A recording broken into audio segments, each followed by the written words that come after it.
service, education, health equity, social justice, and leadership development. And this we deliver with kindness, grace, and excellence. As part of our social action efforts, we bring to you tonight the state of Black women, 1 year post-election. We have invited 5 panelists to engage in a healthy, intentional, and solution-driven exchange as we aim to better understand the current cultural and political climate and equip each other with tools to navigate it. First, we have Soror Dr. Sheena Mason. Dr. Mason is an associate professor of English at SUNY Oneonta. She holds a PhD with distinction in English from Howard University and specializes in Africana and American literary studies and philosophy of race. She is the recipient of several awards: the SUNY Chancellor's Award for Excellence in Scholarship and Creative Activities, the inaugural Chancellor Horizon Award for Faculty and Research and Scholarship, the Pillar Award, the Esther Hobart Whitaker Award, the Alden Scholar Lecture Series Award, the Outstanding Scholar of the Year Award at SUNY Oneonta, to name a few. She is published with Oxford University Press, Palgrave Macmillan, Cambridge University Press, and the University of Warsaw, a public research university and the largest university in Poland. She is the founder of the educational firm Togetherness Way Founder.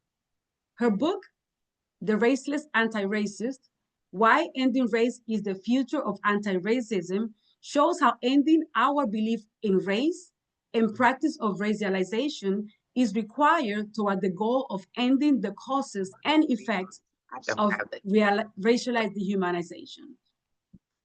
Senator Leah Webb unfortunately won't be with us tonight. We were informed today by her assistant that she's unable to join us and asked that we please excuse her. Dr. Nia Nunn. Dr. Nunn is a TEDx speaker, a teacher, scholar, and diversity, equity, and inclusion consultant whose work blends research, creativity, and community engagement. She is the author of several publications, including Supergirl, Strength and Sadness in Black Girlhood, Deep Breath, a poetry book and curriculum, and the digital textbook, The Community is My Classroom, a curriculum of racial vulnerability. A scientist practitioner, her methodology of radical vulnerability strengthens organizational and community culture through reflective practice of human-centered design. After earning her BA in early childhood education from Clark Atlanta University and her PhD in social psychology from Michigan State University, she returned to her home community of Ithaca, New York, where she now serves as department chair and associate professor at Ithaca College, and director of the Community Unity Music Education Program. A poet, yogi, and homegrown community leader, Dr. Nunn is committed to learning and engaging audiences creatively, intensively, and gracefully. Minister Lindsey Black. Minister Black is a native of Dayton, Ohio, who accepted Christ at the age of 9.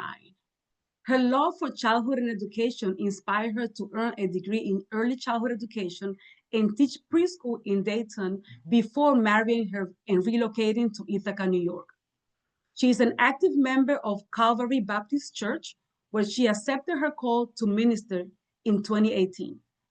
She currently serves as an associate minister under the leadership of Pastor Nathaniel Wright. Minister Black is deeply passionate about social justice and education, and she finds great joy in preaching and teaching the gospel. She is currently pursuing her studies at Northeastern Youth Seminary. In her free time, she enjoys spending time with her family, her husband Winston, their son Samuel, and their dog Maxie. Soror Charlene Tarver, a 2025 Esther Women of Distinction Award recipient, and a 2024 U.S. Black Chambers Honoree Women of Power. Soror Tarver is founder and CEO of the Women's Economic Institute. She is an author, professor, nonprofit executive, former tax and business attorney turned public policy advocate, and a land developer. In 2015, Soror Tarver founded the Phoenix Metropolitan Chapter of the National Coalition of 100 Black Women. In March 2020, she convened the Black Arizona COVID-19 Task Force. In 2021, she expanded the Women's Economic Institute into Central New York and launched the Central New York Black Women's Expo. With 20 plus years experience in business law, contract and tax planning, Soror Tarver is an entrepreneur, influencer, policy advocate, and innovator experienced in government, private, and community collaboratives. She often speaks on urban economic development and women's wealth and pay equity. Tonight's conversation will be moderated by Soror Britton. Soror Britton is a licensed clinical social worker and marriage and family therapist residing in Syracuse, New York. Born in New Jersey and raised in Albany, New York, Soror Britton has a long-standing commitment to community engagement and advocacy. Early in her journey, she helped establish Albany's first ever Youth Police Council, an initiative that emerged from a youth symposium hosted by the Theta Gamma Sigma chapter of Sigma Gamma Rho Sorority Incorporated. Through this program, she facilitated meaningful dialogue between inner city youth and local law enforcement, participated in specialized trainings, and built lasting bridges within the community. Today, a licensed therapist with over a decade of professional experience, Soror Britton continues her mission of promoting, encouraging, and facilitating healing within the community she lives and serves. Again, welcome and thank you very much for joining us tonight. Soror Britton?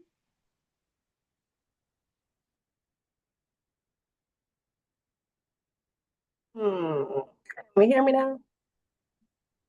All right, perfect. Hello, everybody. Thank you, Soror Araujo. I'm really excited to get into this conversation.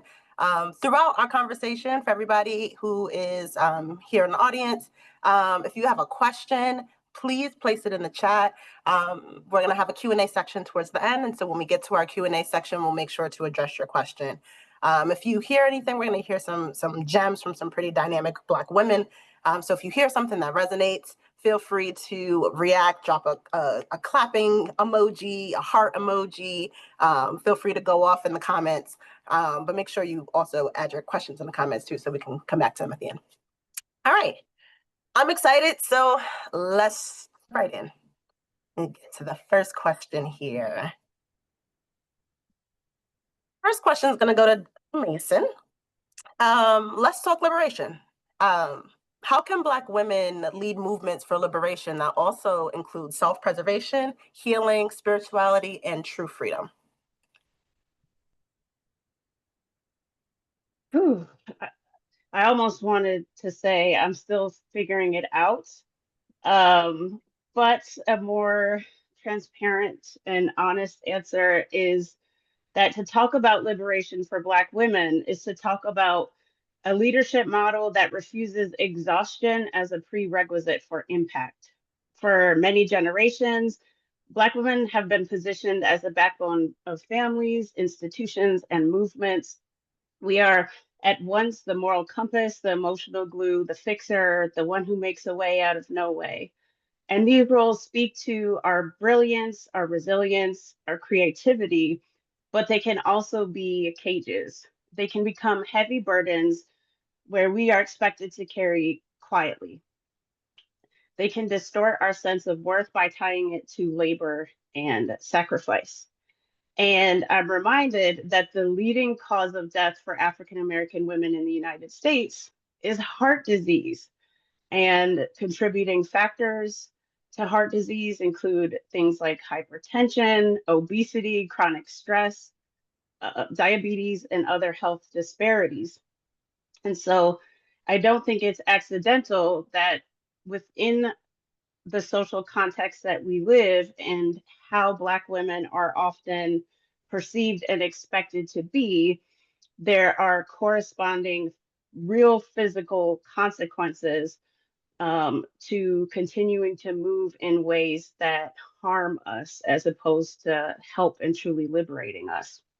So what does it look like to reframe our vision of liberation as we work toward creating a better future for us all? Firstly, I think this requires us to challenge the assumption that leading well means depleting ourselves. Liberation requires us to imagine leadership that is not shaped by historical trauma, but by divine alignment, dignity, and thriving. And this is where my framework, the Togetherness Wayfinder, comes into play and offers a transformational path. It's 4 movements: unmask, rehumanize, reorient, and recreate. Invite us to examine the stories we've inherited about who we must be and how we must serve. Unmasking calls us to name the cultural scripts that tell Black women we must be superhuman to be worthy. Rehumanize calls us to reclaim our dignity, recognizing ourselves as sacred beings, deserving of joy, rest, and care. Reorient calls us to shift away from leadership rooted in martyrdom and toward leadership grounded in spiritual clarity and collective flourishing. And recreate pushes us to build new practices, new boundaries, new communities, and new systems that reflect the world we're working toward. I've had to learn this lesson personally many times throughout my lifetime, including very recently. If you're like me, you need a reminder sometimes. And this is a lesson that I'm needing to be reminded of constantly. I have triplets. They're 6 years old. I am a partner and wife to someone who I've been with for 8 years. I'm a full-time professor.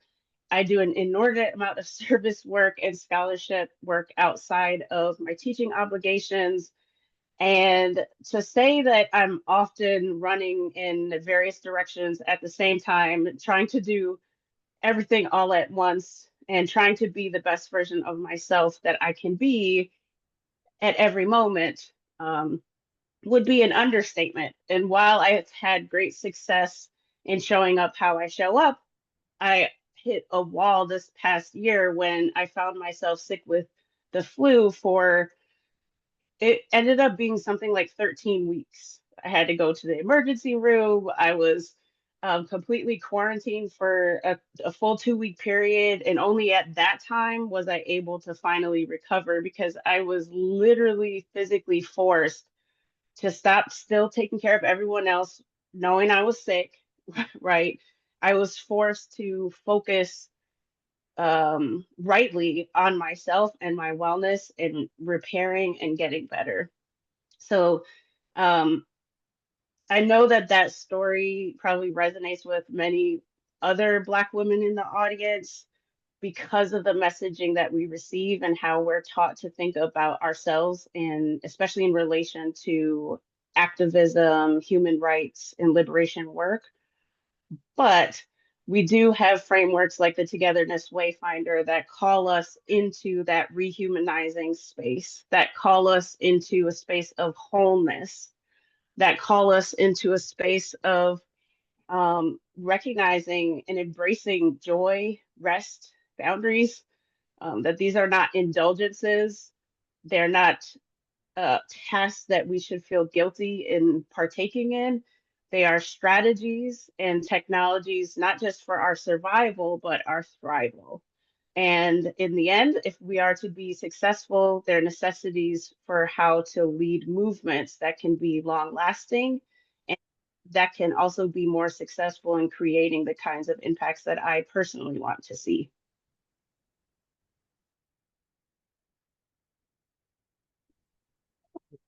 That was a lot. That was really, really in depth. Some really, really great. Yeah. The snaps, the hearts. Absolutely. Absolutely. You spoke about one of the things that like really resonated when you were talking was about just the physical aspects, right? Of being the essentially like the cornerstone, the moral compass, right? And how that can affect physically, Say it right? again. And so Sorry. No, I can hear it. Your thing is fine. I think someone might be We got it. I fixed it. cool. So I was thinking, as we're thinking about, I'm thinking about the connection between the physical, the emotional, the spiritual. It's kind of a follow-up question, but I want anybody to kind of jump in here. The past year, right? We're here because the 1 year post-election, how it's impacting Black women, right? How do you guys individually see how some of the stressors of the climate post-election, anything from fatigue to policy rollbacks, to just overall mental unwellness, how do you guys see these things affecting Black women specifically?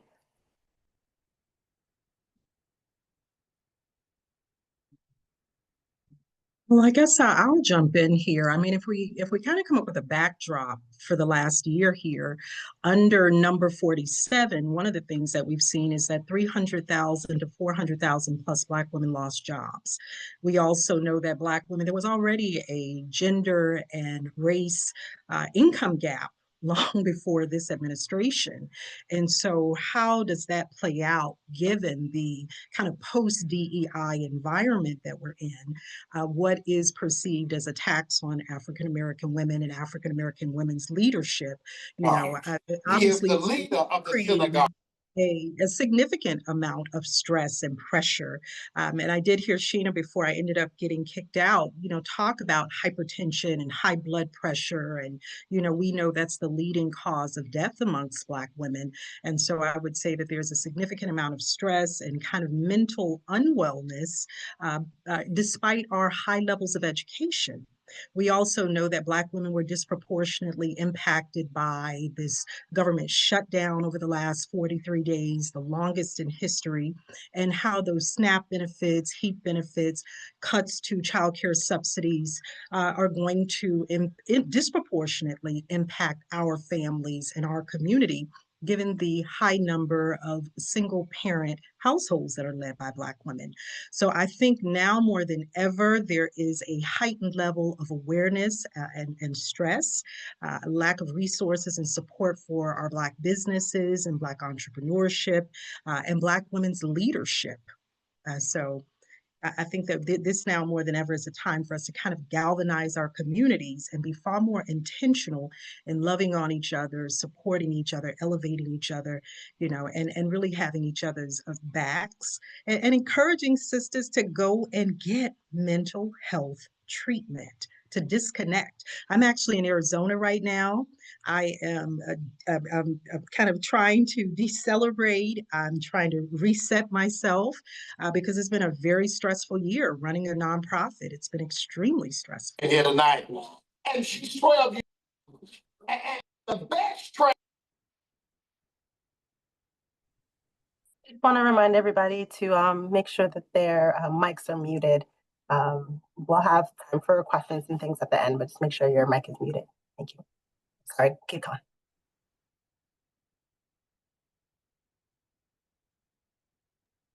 Anyone else want to jump in? I do have a follow-up for you, Soror Tarver, but I wanted to give anyone else space if they wanted to chime in on ways that they've noticed the climate impacting Black women in their various fields.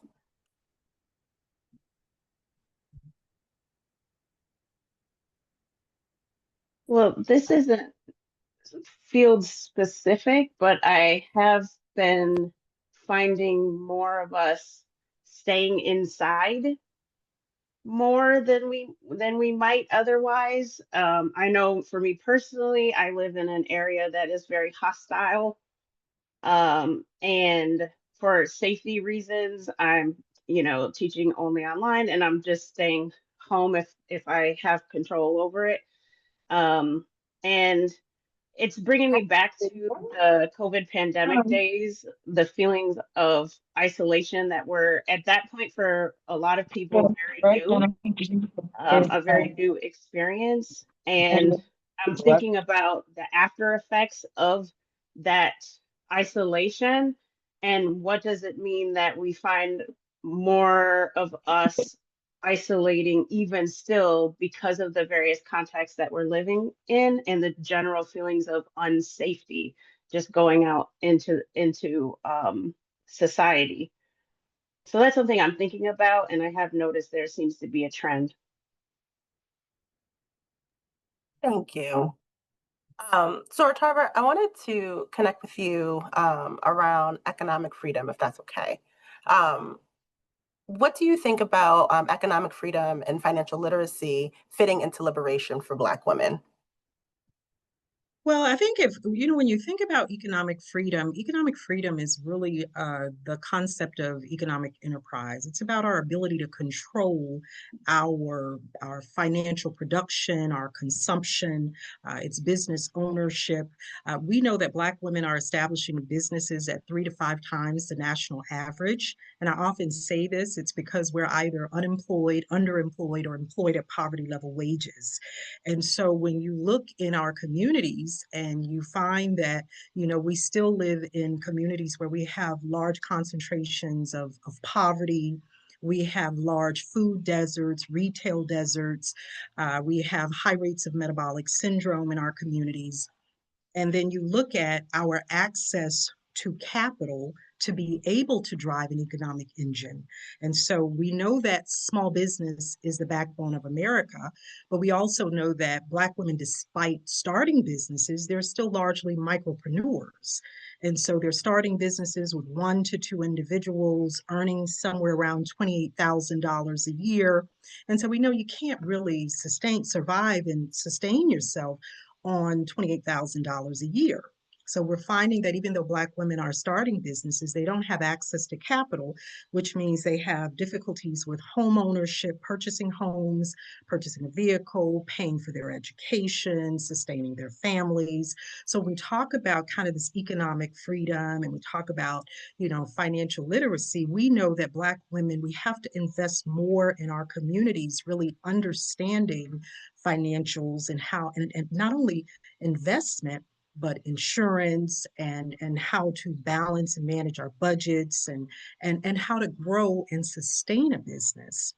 And so as we're focused on, kind of financial literacy and we talk about liberation, liberation is really about our freedom. It's about our freedom to make choices that are unrestricted by governmental kind of influence.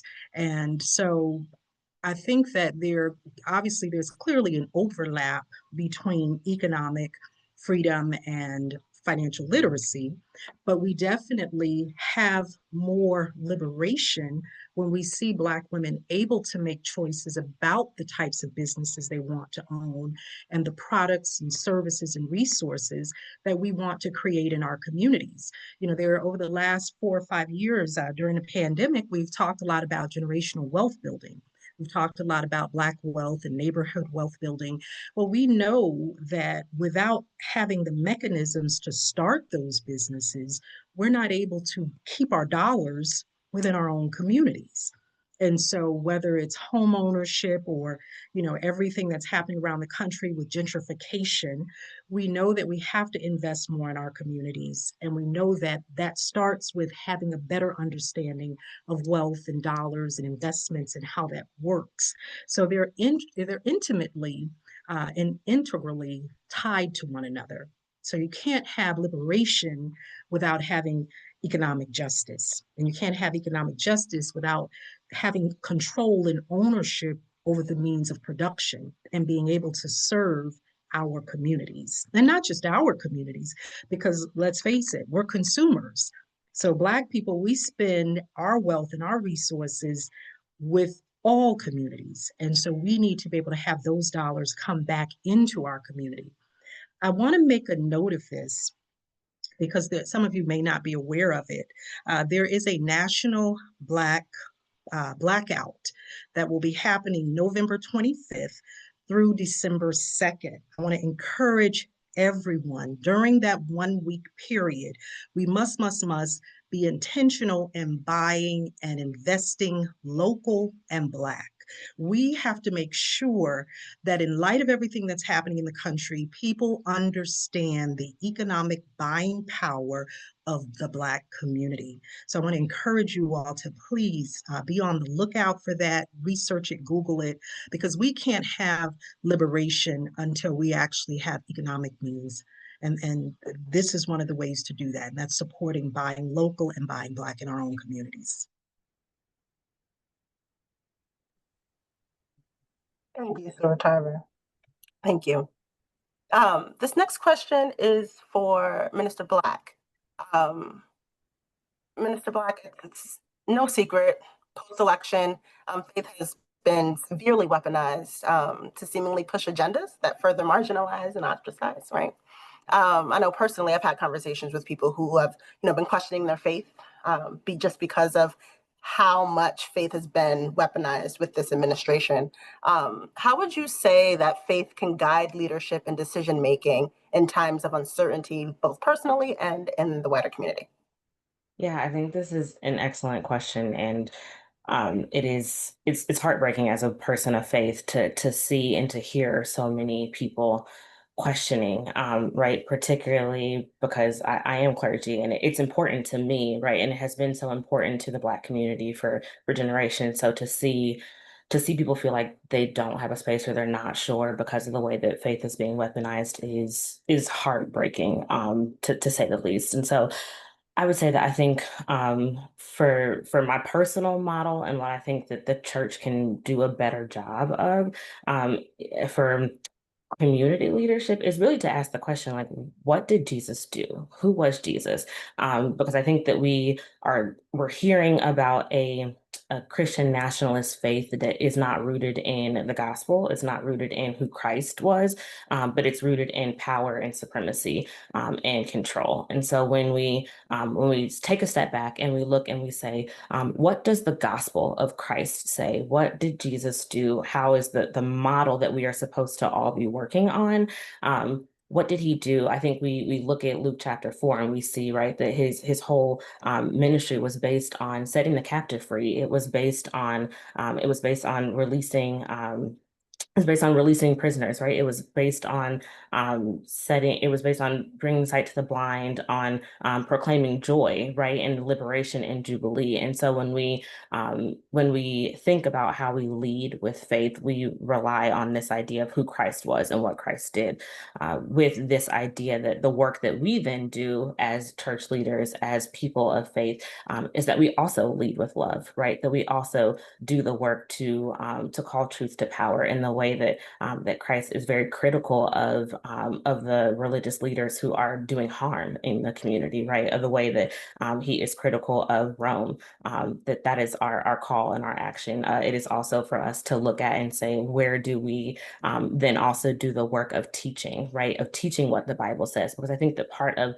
the question and the challenge that we are having now is what we see and what we know. And we have lived in a space in which the church has taught us what the Bible says, but we have not had the access and literacy for ourselves to know what the Bible says.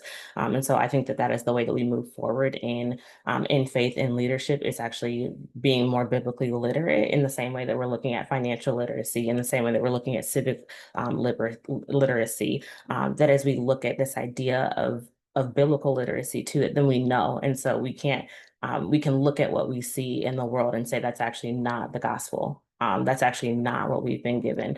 And so I think that that's how we move forward as a community. I think for myself personally, the thing that has really stuck with me as a church historian is to look at what has the Black church been able to do in the centuries that it has existed. And it has been maintained by the faith of Black women, right? On the prayers of Black women, the music of Black women, the preaching of Black people. And so I think that for me personally, the way that I find hope in all of this is to look at the wisdom that the old church has given us, to look at the songs of faith that have carried them through, and to say that, well, if they endured slavery and they believed in this faith, then I can hold on to, right? If they were able to use the words of the Bible to get them through the civil rights movement, to look at the face of racism and sexism, to say that this is really what matters to that this is what matters to us. Then I think that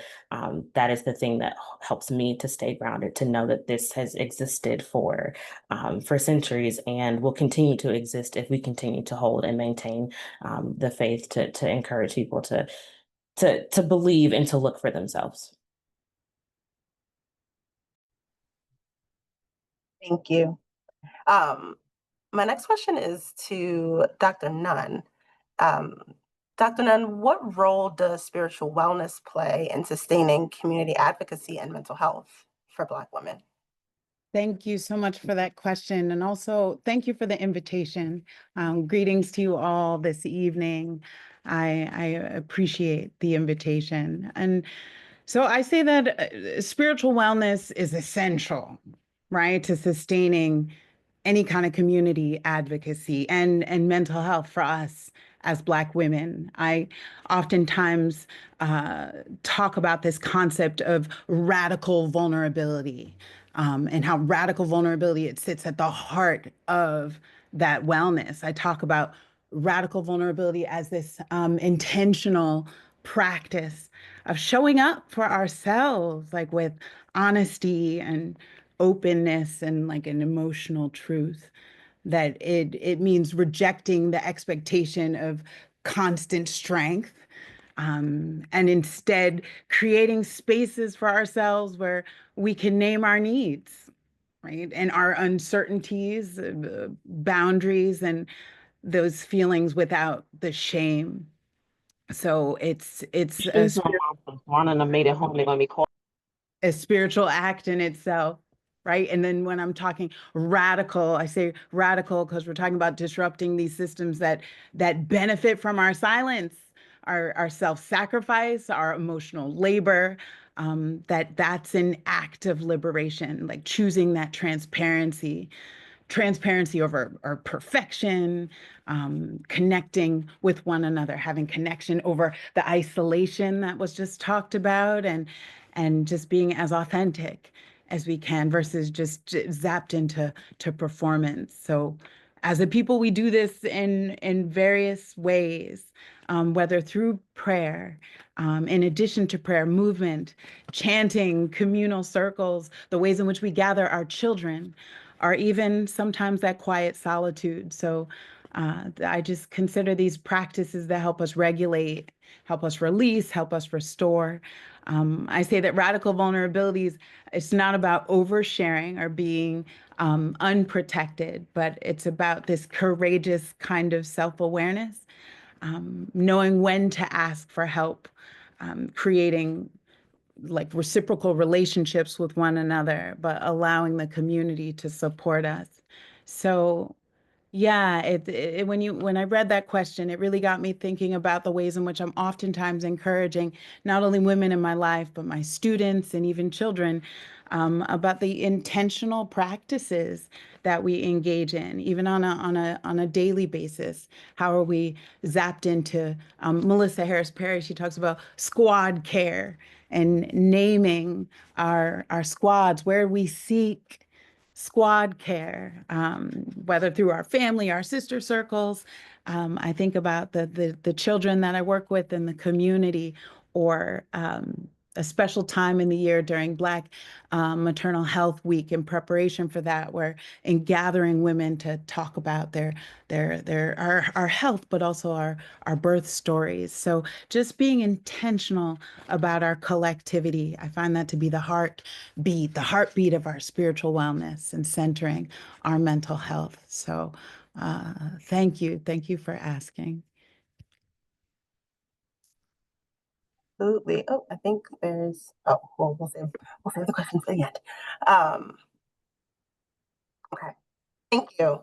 Can I ask, on the topic of intentionality, right? I'm being reminded of what Dr. Mason said too, right, around rest, right? And making sure that we're not just going, because like our bodies will, they can't keep up, right? We need to be intentional about rest. So this question was specifically directed at Minister Black, but I think anyone can really answer. What does rest or Sabbath look like as a political act for Black women?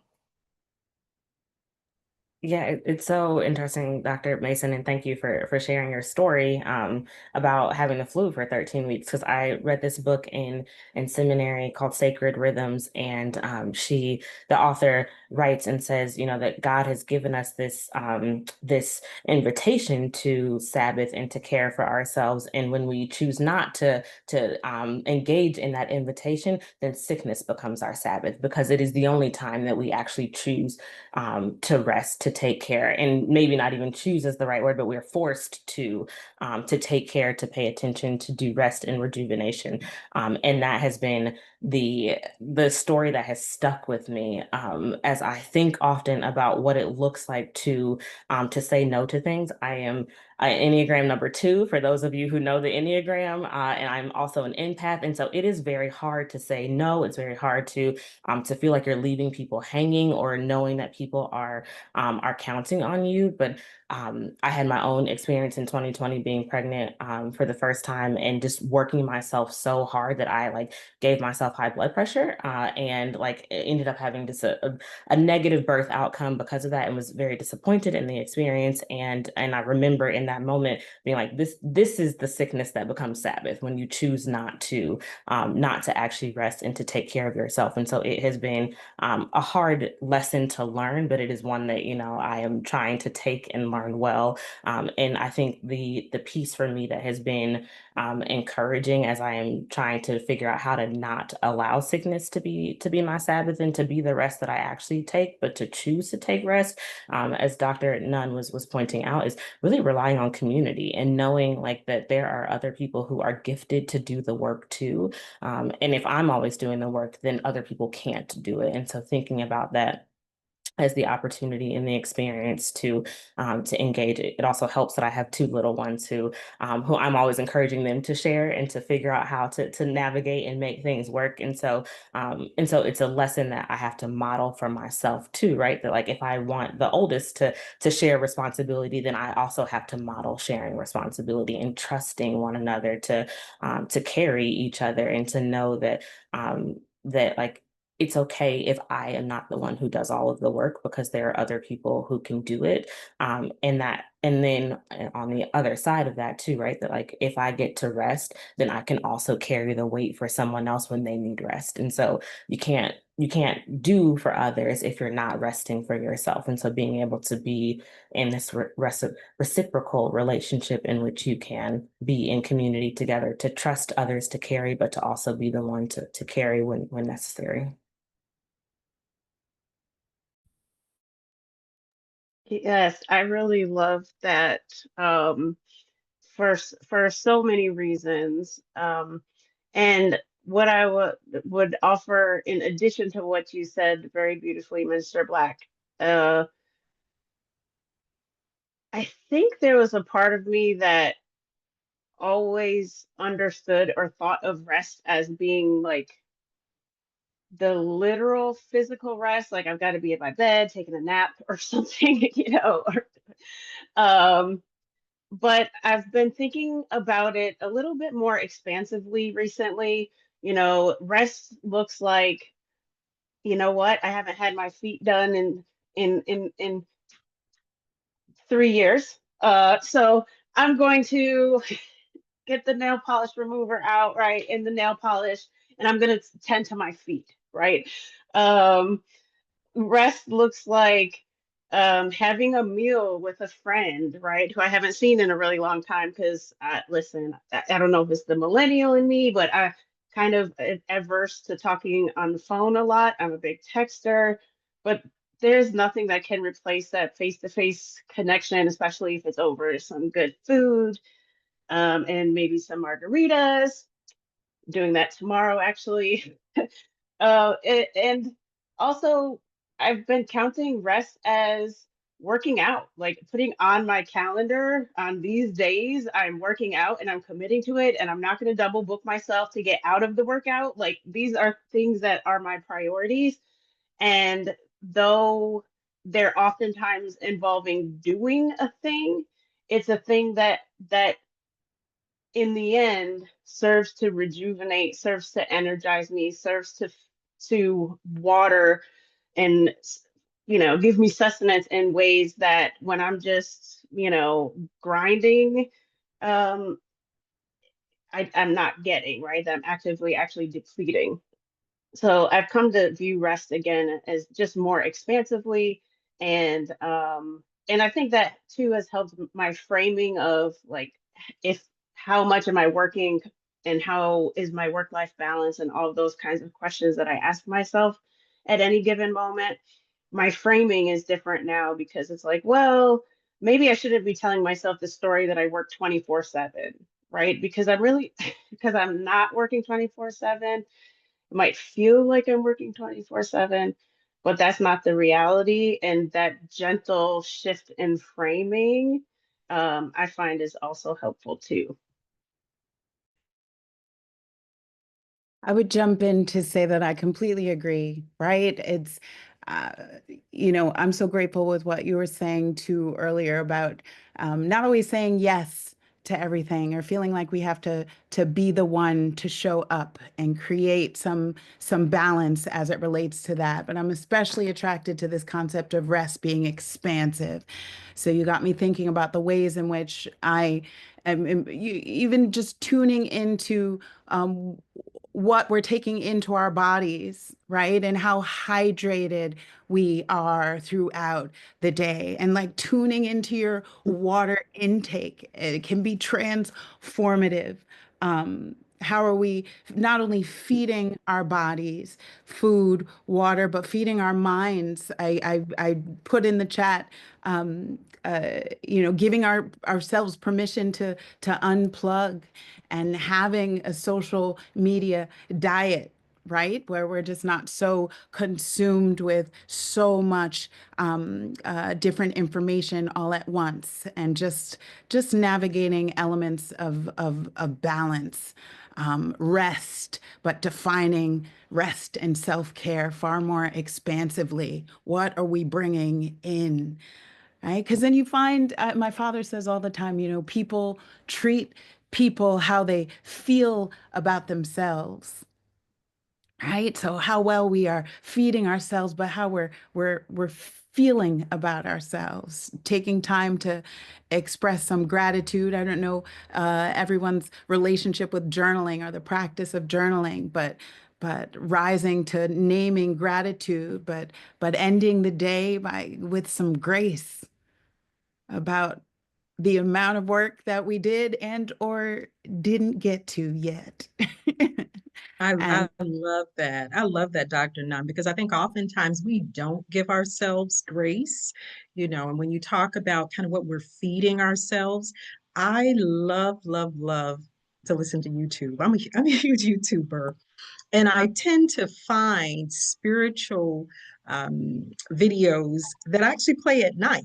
So I play these videos while I'm sleeping, and it's about, they're empowering videos. It could be about finances, it could be about something spiritual, it could be about, entrepreneurship. It doesn't really matter what it is, but I tend to, while I'm resting, I'm feeding my mind things that are encouraging me to keep going, because I think oftentimes we're looking for validation to come from outside of us, right? We talk a lot as Black women, we talk a lot, or have talked a lot, about the whole imposter syndrome, and I was listening to someone and he said, well, just stop feeling like an imposter, and it's funny how you can turn off the messages that you are sending yourself, because it's all what's been programmed in the brain.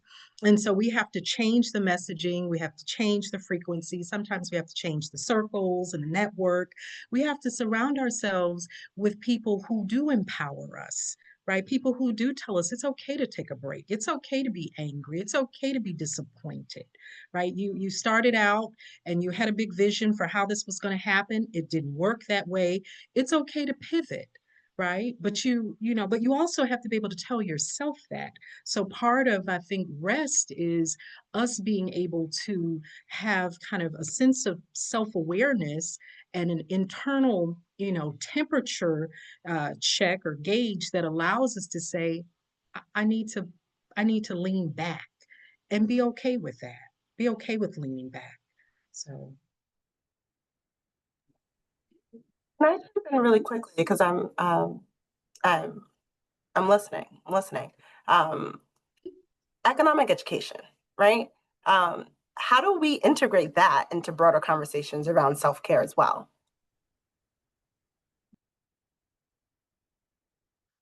I think, when we talk about economic education, I think sometimes it's intimidating for folks because when we think of economic education, people think we're going to talk about the stock market and investing, and I think even for myself, I remember going in to talk with someone at Charles Schwab, and gosh, I was probably in my 20s, and he was a broker, and he says to me, "You're very far behind your peers and your colleagues." And I was in my 20s, and I think sometimes we feel like we're so far behind, so we won't dive in. And this is an area where I think representation really matters. There are so many books out there on investments, on financial literacy, on starting a business, anything you want to do. We are in the age of technology. We also have AI, and it's something that we need not be intimidated by. There is so much information out there now. This is the information highway, superhighway. So it's a little different for this generation than it was for my generation. It's a matter of just, you can sit down in the privacy of your home and go on to YouTube or Google and say, this is something that I don't know. I want to hear what Black women are saying about investments. And so if you want to narrow your search to just hearing from Black women or just hearing from African Americans, or who are some of the leading Black female brokers, right? There is so much information that's out there, but I think these conversations, we have to become a little more comfortable with the conversations. And I know there are also, for those of you who run businesses, there are incubators and cohorts and accelerators, and there are excellent opportunities to begin to build an ecosystem with women who look like you that are selling everything. They're manufacturing everything from hair care products to nail polish to lip gloss, who have just are a great wealth of resource and information. So I think it's us challenging ourselves to step into areas where we aren't as comfortable, because we realize that that's what growth requires, right? A lot of this is about accountability. So we do have to have some accountability. It's not all going to be someone externally pushing and prompting and leading. Some of this is about us saying, okay, what does my retirement look like? What does my children's education look like? I want to buy a home. What does that entail? I want to be able to purchase a car. And so while you're putting together the vision board or you're doing your journaling, really study, and you're in prayer, right? We're praying, and we're trusting that God is going to bring it to us. And we're also trusting that God has given us the resources, tools, and information to be able to position ourselves to take advantage of what exists, in the information arena. So I think it's very critical that we have those conversations. And I think it's also important to note that folks are not uncomfortable sharing information with you, right? So if you call someone up who's a broker and say, I'd love to have a couple of questions, I'd love to meet you for coffee, I've been watching you, I am looking for a mentor, would you consider mentoring me? Oftentimes people don't want to mentor you if they don't know you. They have to make a decision about whether it's worth the investment of their time. But the point is, there are so many women that are out there, especially, but people who will have these conversations with you, and so we have to come out of the comfort zone and say, I'm going to really challenge myself to connect with folks who can give me what I need, because life is about intentionality. Right. So there's nothing else that we have learned that the 92%, we know intentionality. When we went to the polls and we voted, we were very clear. We were very intentional. We want to get Kamala Harris in the White House. And more importantly, we want to make sure that number 47, that Trump doesn't make it. Right. And so we see what happened. And so that intentionality has to permeate every aspect of our lives. We have to be intentional and hold ourselves and our circles, our networks accountable, and be very precise, razor sharp about where we expend our time, energy, and resources, right? The Bible says, cast not your pearls among swine. So making sure that we're being intentional with what we're doing and getting the information that we need so that we can fulfill our purpose. Because I believe I'm on it. I believe that I'm anointed and this is my assignment. This is my purpose. So I'm very, very precise now about that. Dr. Nunn, I saw you unmute a couple of times. I figured you had something you wanted to add. Excited, just excited and listening to you and the encouragement, especially in thinking about, the collectivity and finding people and connecting with people who look like us, that we can nurture one another's journey. And as I've been exploring it on my own financial counseling journey and path, our money mindset, right? And reflecting on some of the depth around like, well, what are our conversations around money and what are the roots, and just really confronting even how we were raised to explore and even engage in this conversation about money, honestly. I have a group of women too that I connect with, and the emphasis always is, do you know your numbers? Do you even know where you are? Right. And then where you aspire to be. So allowing ourselves to dream, to really incorporate the concept of abundance in our money mantras. And then also just knowing our worth. I have found that so when I think about my work or my craft, there's a pyramid, and not just because I'm a Delta, but there are these three components that are significant. So higher education, my LLC, and my 501c3, and rooted in all three at the heartbeat is really me exercising my brand, and knowing my worth associated with each. So it's been transformative, excuse me, over the years to have circles of women, of Black women, to process this with. And honestly, but it began with unpacking the roots of like, dang, what were you taught about money as a child? And what are we teaching our children? For those of us that are mothers or aunties and educators. So thinking about some of those early conversations around money and our exposure, and some of the residue that still may be in need of unpacking, so that we can truly know and honor our brilliance and what's possible. Dr. So Nunn, thank you. Thank you for sharing that, because it makes me think, a lot of times we have business ventures, but we don't have an entity formed, right? And so you can speak with your accountant and you can create an LLC. If you are a person who's very charitable, you love to support organizations, you create a lot of projects, events, and activities, you give a lot, you take resources from your personal bank account to support, you can set up a 501c3 and be able to do that. If you travel a lot, you attend a lot of personal development and self-development conferences, you can set up an LLC and be able to write those off and really take the time to invest in your own career development. So I think, that's a great point right there, and in addition to speaking with your accountant, there are also organizations like SCORE. SCORE is a part of the Small Business Administration. Small Business Administration has a series of trainings that they do around entrepreneurship. So if you're not certain if this is the right fit for you, you can log on to the Small Business Administration, look up SCORE, and they will give you some more insight so that you have a better sense of whether or not you want to set up an LLC and what are the pros and cons of that. You can also reach out to the Women's Economic Institute. We host an incubator and work with startup entrepreneurs. There are a host of other organizations around the country that work with entrepreneurs.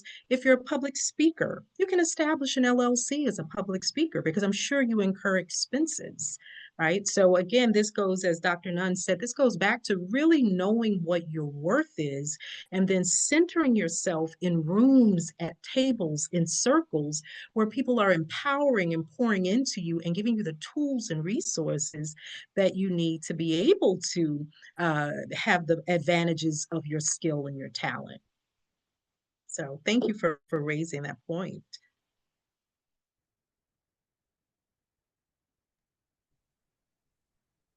I am going to go to the next question if no one else has a response.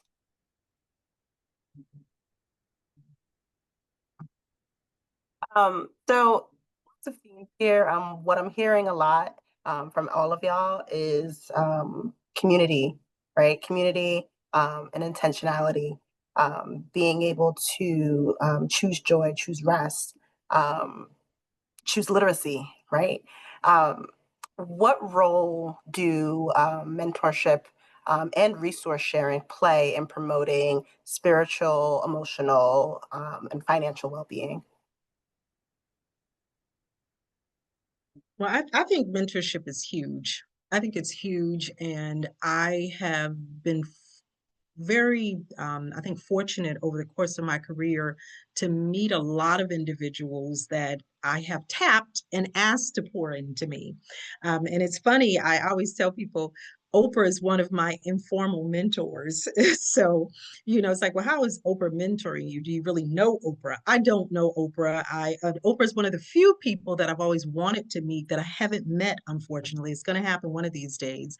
But I looked at and have studied the work that Oprah has done, working specifically with girls and working with the school in Africa, her philanthropy, being a media mogul, being confident, putting her face on the magazine. I don't know if many of you all are aware of this, but when Oprah first started the O magazine, she got a lot of criticism about putting her face on the magazine. People thought that was arrogant, or that it was inappropriate for her to do that.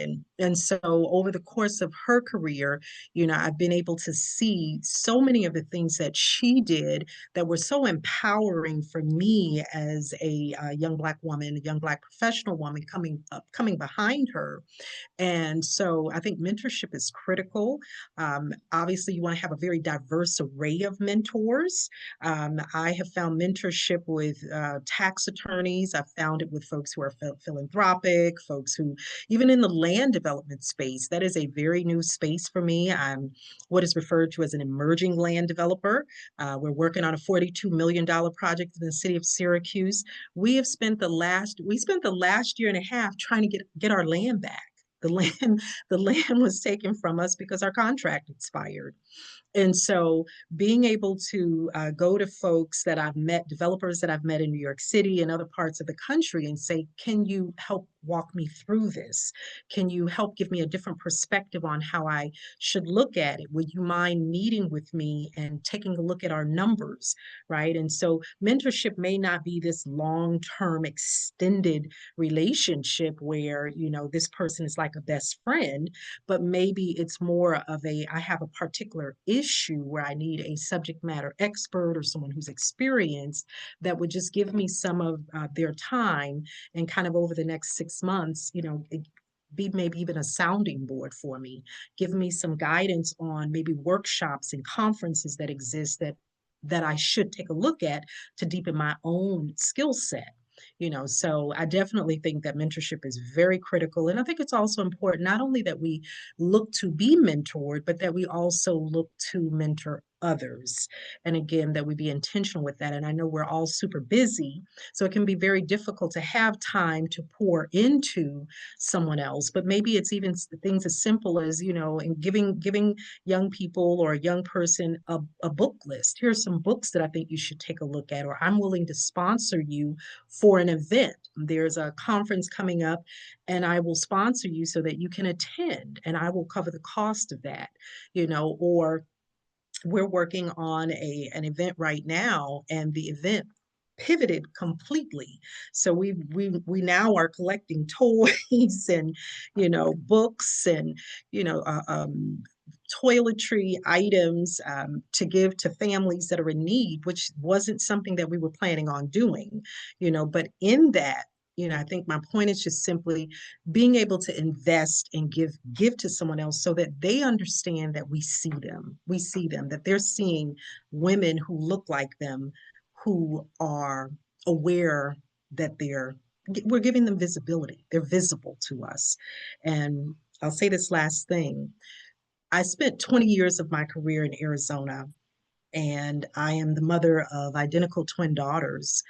And one of the things that I became painfully aware of in Arizona was that our girls were invisible.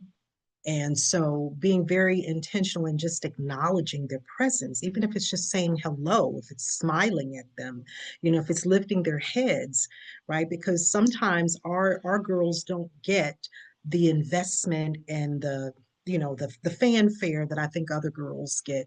And so we have to be intentional in showing them that they matter and we see them. So Yeah, your last point really resonates with me. I had a student a couple semesters ago who, in their anonymous end of semester evaluation, wrote about how every class session I always greeted them and said hello and asked how their day was or how they were doing. And they reflected on the probability or improbability that I knew at the time how impactful that was to them, but that it had the effects that you just named, Soror Tarver, that they felt seen, they felt like somebody else cared about them, and it was that cumulative effect across the semester that left a lasting impact for the student. And though the evaluation was anonymous, based on other information in the evaluation, I identified who that student was, and it made it even more meaningful for me to know that, yes, like how I show up in the classroom and how I show up for my students can have a very long lasting effect. This conversation also makes me think about how we can, and thinking about mentorship, which is a form of leadership, right? How we can better prepare ourselves to equip the younger generations with systems that do not exhaust them, right? And that do actually sustain them. I hear people say things like, well, the system wasn't built for me, right? Or the fill in the blank institution wasn't built for me, or the metaphor of the table not having been built for me. And it strikes me that a lot of liberation movement efforts in places like the United States have maintained the architecture of unbelonging, oftentimes in unintentional ways, while also trying to fight from within the architecture to dismantle or deconstruct the architecture. And I saw somebody quoted in the chat, Audre Lorde, another quote from her that's well known, right? You cannot dismantle the master's house using the master's tools. And that's the fundamental idea behind the framework that I've developed, the Togetherness Wayfinder, that we cannot dismantle the master's house with the mantle's tools. So we cannot dismantle white supremacy, anti-Black racism, patriarchy, all of the things using the tools of those same systems. And so what does it look like to, instead of continuing the cycle of inheriting the way of being active, the way of fighting to advance human rights, the way of living, seeing, and being uh, out of the confines of systems, of structures that really were designed to mandate our continued dehumanization, our continued invisibility, even in the face of hypervisibility, that continue to demand our subjugation and our oppression, and our divisions, even amongst ourselves and each other. What does it look like to not just recognize that that's what's happened across time, but to imagine again, and an invitation to dream? How dare we, right? How dare we dream and be imaginative of a future in which the systems, the structures are not oppressive, are not dehumanizing, are not demanding and requiring our subjugation. And how do we get there? And what knowledge, what insight, what toolkits do young people need in order to participate in creating those new futures, those new systems? This is the central question of my life that I feel like that's my calling, that's my life's purpose, that's God's work for me, is to work around solution making in that arena, the arena of creativity and dreaming. And it can be a very alienating thing or reality, but it strikes me that it's so essential if we really are sincere about our collective well-being and our individual well-being. Dr. Mason, you make some great points. I think if we look at the last 12 months and we look at this administration, we look at the gutting of the Smithsonian, because the number 47 felt that, slavery was so negative. If we look at the banning of books that are teaching our young people to dream and inspiring critical thought. We think about, critical race theory and how there's been such a push to ban it in the schools. If we just look at in the last 43 days that this administration had a shutdown that put our families in a position where millions were going without food. If we look at the times that we are in right now, we are the change that we're waiting for. And I see this cycle, and it happens, it resurfaces with every generation, every 15 years. And so we have to take up the mantle and be intentional. Again, we keep using the word intentionality, but more than ever, our organizations, I'm a proud member of Sigma Gamma Rho, Sorority Incorporated, the Xi Beta Sigma chapter, charter member. Thank you to my basileus and to our members. More than a century. And so when we look at the D9 and we look at so many of our other, I'll say our grass top organizations that include those of us who are fortunate enough to have education and to have a job experience and credentials, the world is waiting for us as Black women they're consistently waiting for our leadership. Remember, we were the 92%. And we started this administration with, we were going to sit it out because we had done our job, our Black job, we voted, right? And so all of you all who thought this was for us, who thought DEI was largely Black women, who thought you were going to strip us out of our jobs, who thought we were going to bear the brunt of loss, and later realized, no, there are many more white women who benefit from DEI. DEI is also about our disabled community. It's about our veterans. It's about our seniors, right? When people realize that this wasn't just about dismantling Black women, this was about so much more than that, right? Then they wanted us to step up. They wanted us to help. And a lot of us, we leaned back because we felt we had done our part. But I think now we're at the conclusion of 1 year. There are 3 more to go. For those of you who remember January 6th, if you missed the last 43 days, go back to January 6th. These are trying, dangerous times that we live in. And this president is doing everything he said that he would do. The Heritage Foundation is pushing to do away with IUDs and birth control pills.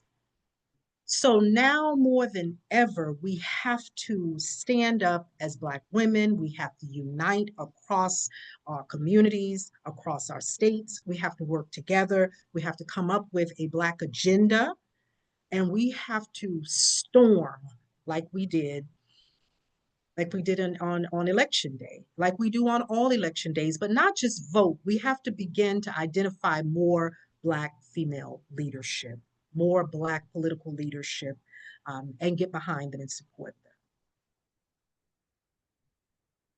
Thank you. I am going to actually shift to some of the questions that are in the chat, if that's okay.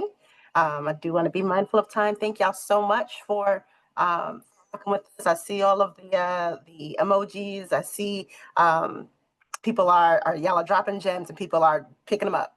So I'm going to shift over to some of the questions that are in the chat. The first question I see is, does community feel difficult for anyone? What does community look like for those who don't have family around? And this is a question for anyone on the panel.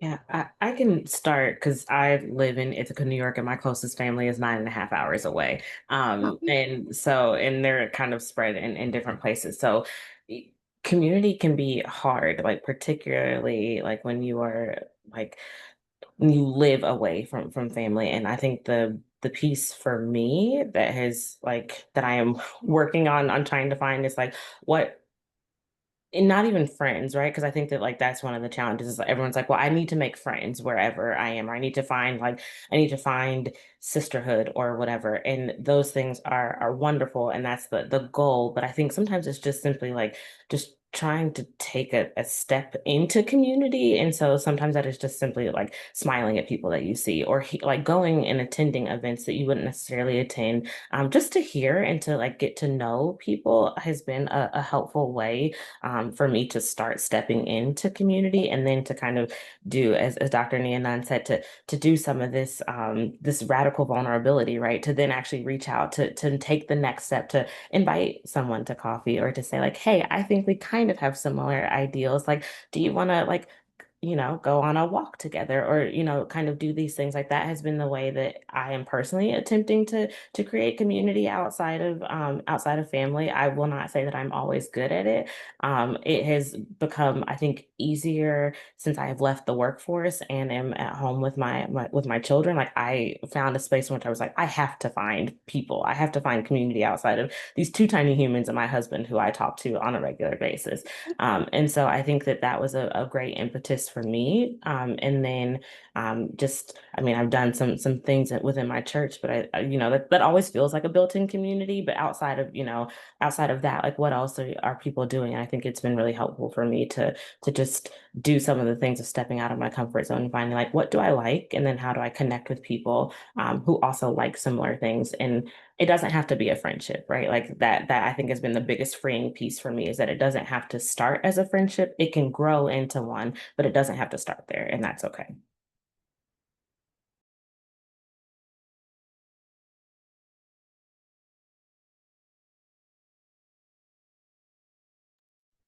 Anyone else want to hop in around this question about community potentially feeling difficult for anyone? I can add something.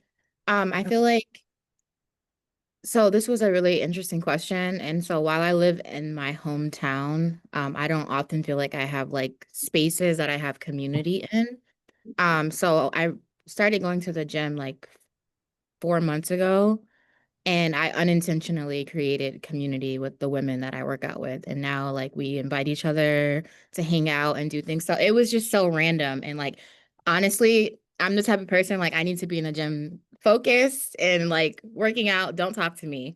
But then they started bringing their kids to work out, bringing their moms. I started bringing my mom. And now we're all like checking in on each other, which is so abnormal for me. Like, what? Don't text me. But it's like, okay, hi, we have community. So it could be the most unintentional thing, Cass, and like putting yourself out there in a way. And I totally put myself out there by going to this gym and doing all that. So yeah. And I would just add something that connects with our some of our earlier conversation. There are many ways that we can define community, right? Even for ourselves. When I hear community, you know, I guess my mind automatically goes to something akin to like my tribe, you know, the people who I can be myself around 100% and they can be themselves and we vibe, like we get along, it's cool. A lot of times that also includes or involves some kind of intentional service work, volunteer work, or activism work, because I'm not new to this, I'm true to this. I live and breathe problem solving and sharing my ideas. Um, and at the same time, with like hearing your other responses, I'm like, okay, but community can also be friends, it can also be acquaintances, it can also be people that get upgraded from being called co-workers to colleagues.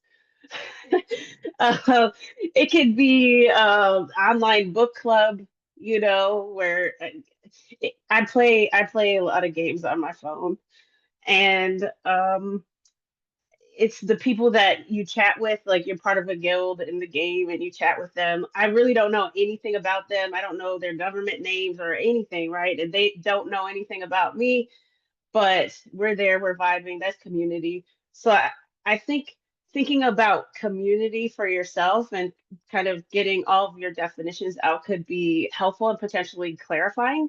And then that would also help inform your strategy and approaches for building community. Maybe you feel like you're lacking in a certain realm of what we could call community, and therefore your strategy or approaches would look and feel different. And the other thing I was going to say too is I put this stuff on my calendar. I force myself to do the things that I know I will ultimately benefit from and enjoy, but can be hard for it can be hard for me to like get myself out of the house. I see a lot of reels on Instagram, especially in the millennial age range, that once you hit a certain age, it's like, you know, who's going to be there knowing that you're probably not going to go anyway. If there's no parking, you're not going, right? Finding any excuse to stay in the house. I'll admit I'm a homebody. That's me. I'd be tired, y'all. I'd be tired. And I spoke about the importance of rest earlier, right? Um, but I found that with certain relationships or communities that I really, you know, want to have meaningful connections and rootedness with, right? Like I'm going to make the time.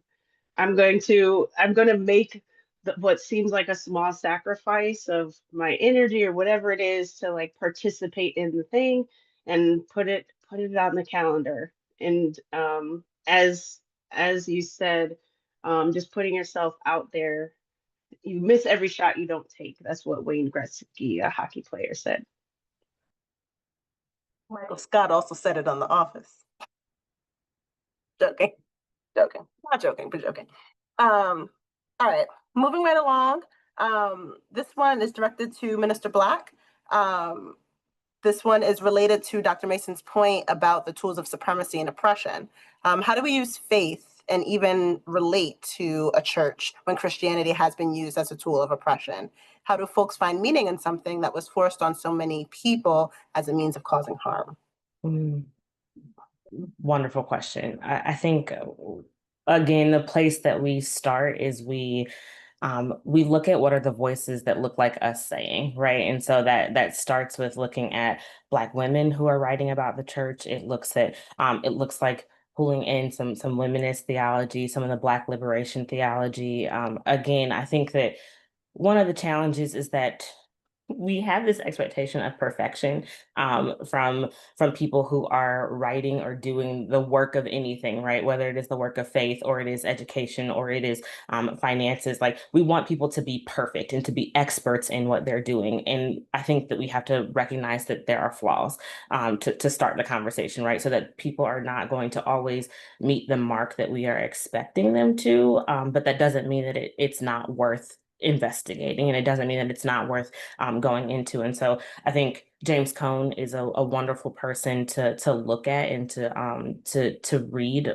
His book Black Power and Black Theology and The Cross and the Lynching Tree have been phenomenal books that have helped shape my idea of what faith looks like from a Black perspective, particularly in the United States, and how we undo the harm of white supremacy that has kind of been the overlying arch for Christianity, particularly American Christianity.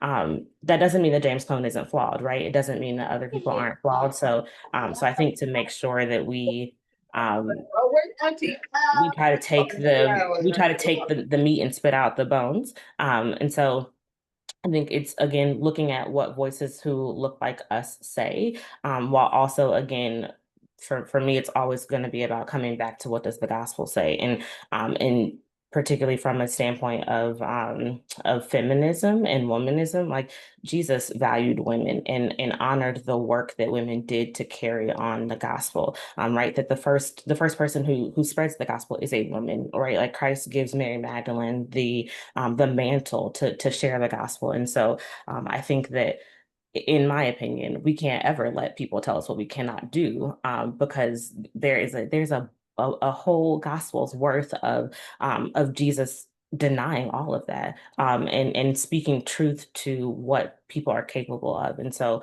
I would say that I think that while it is a challenge to embrace this faith that feels like it's not ours, the truth is that it is ours. That Black people have believed in God, have believed in Christ well before the Atlantic slave trade, and so it like Black theologians created a lot of the theology that we have as the church, but that was designed by people in Africa who were crafting this in century 1 and century 2 and century 3.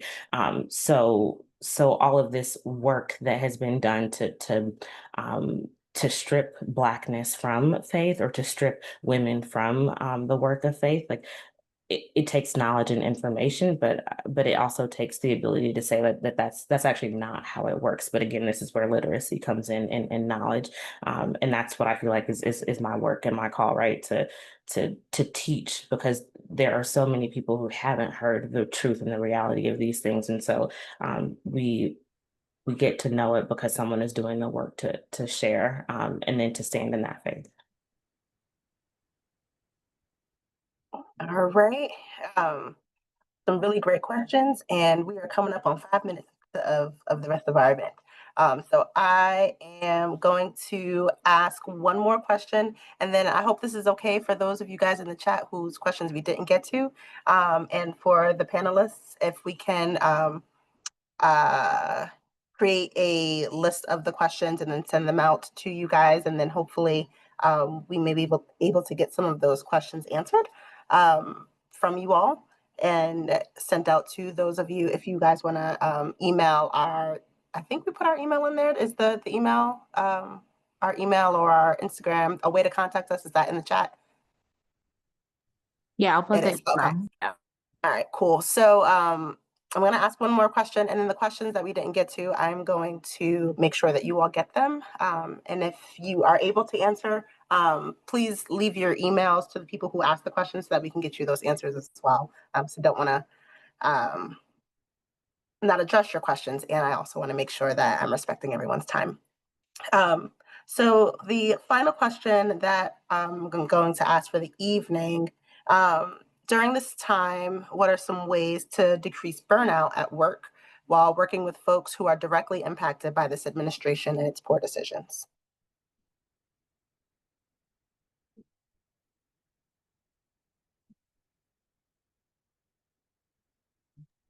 The first thing that came to my mind was take your vacation days and take your sick days. I think there's literature that shows that women in particular are less inclined to ask for more money and to take days off.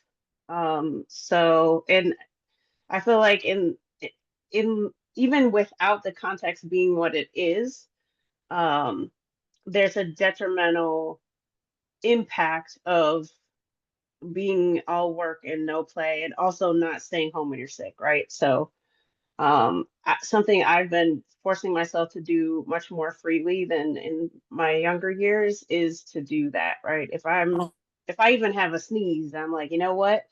I remember that time when I got the flu and couldn't get rid of it for 13 weeks. Didn't know if I was going to survive. I'm taking a day off, you know. If you have paid time off, you know, vacation, sick time, take it. I'll jump in and say,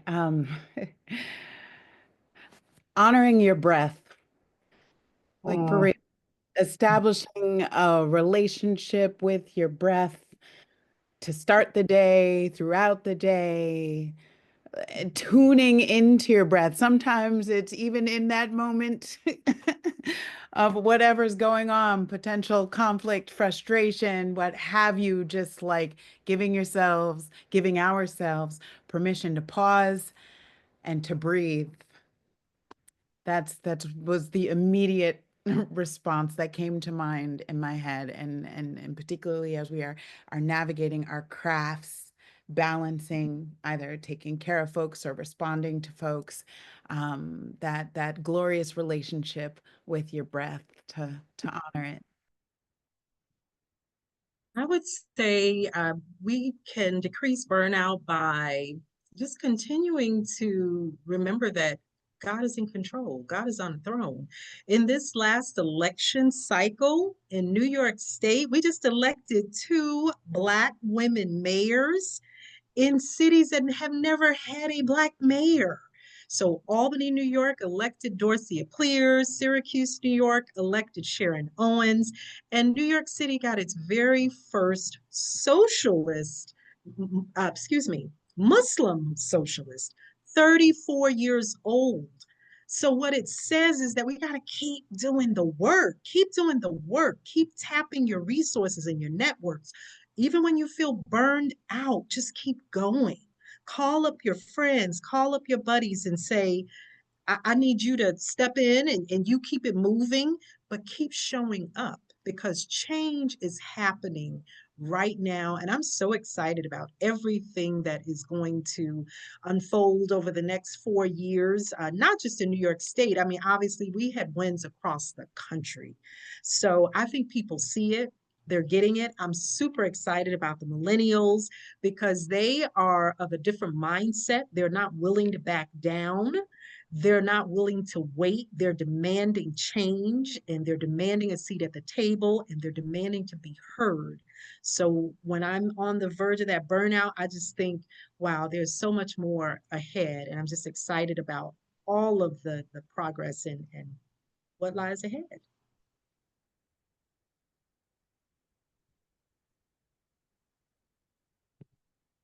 Yeah, I think to that point, right? Like to find your anchor and hold on to it, is what I would suggest. That like whatever I suggest everyone has an anchor, whatever that happens to be for you, whether it is faith, whether it is community or joy or whatever.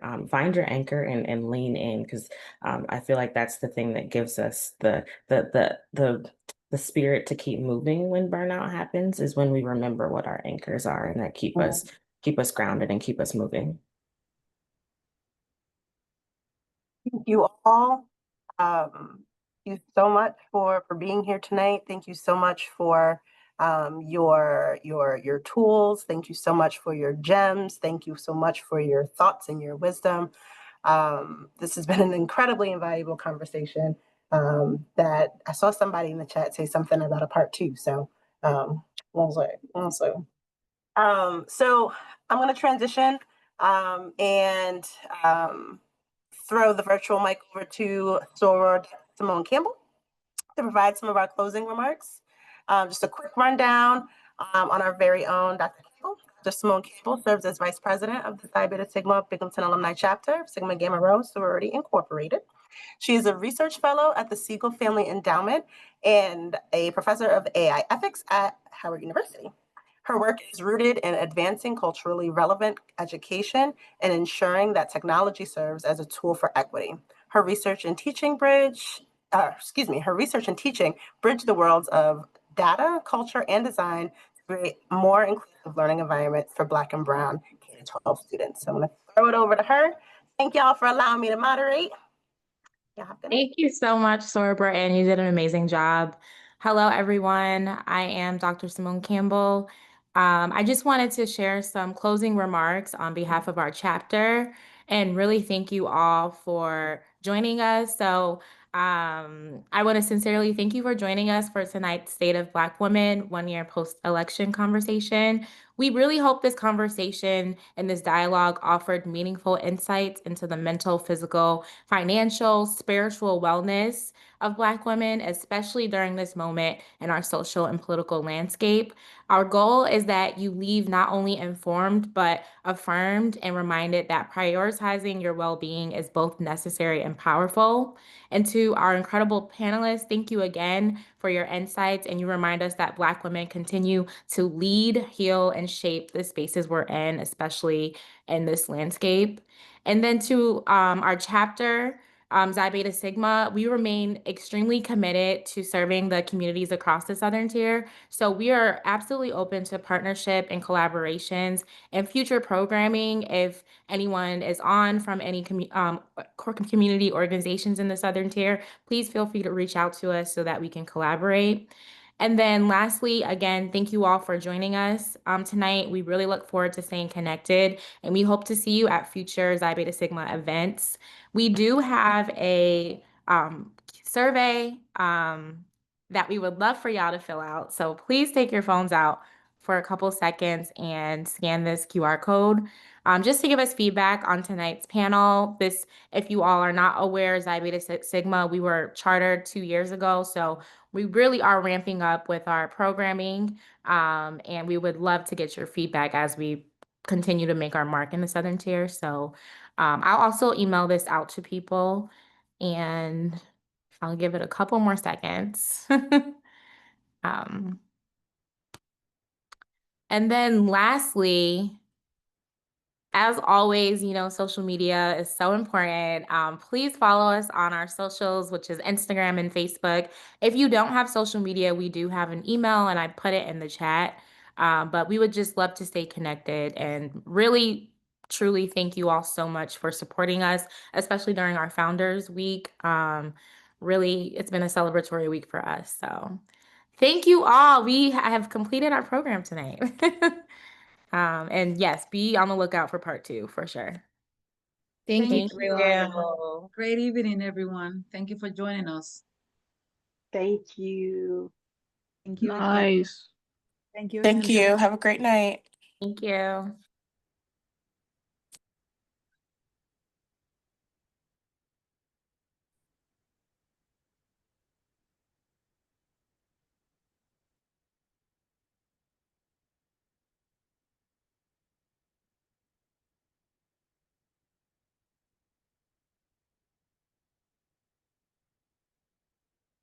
I think we're good. Thank you all again for the invitation. Good to see you. Dr. Nunn, before you leave, I adore your energy. I can just see how much you love what you do. You just radiate joy, and I'm happy to be here, and I love to do what I'm doing. So it's contagious. Thank you.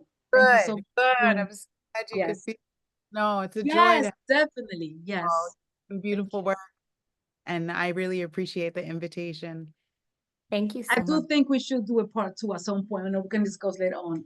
Yes. It was a really rich conversation. So thank you for joining us.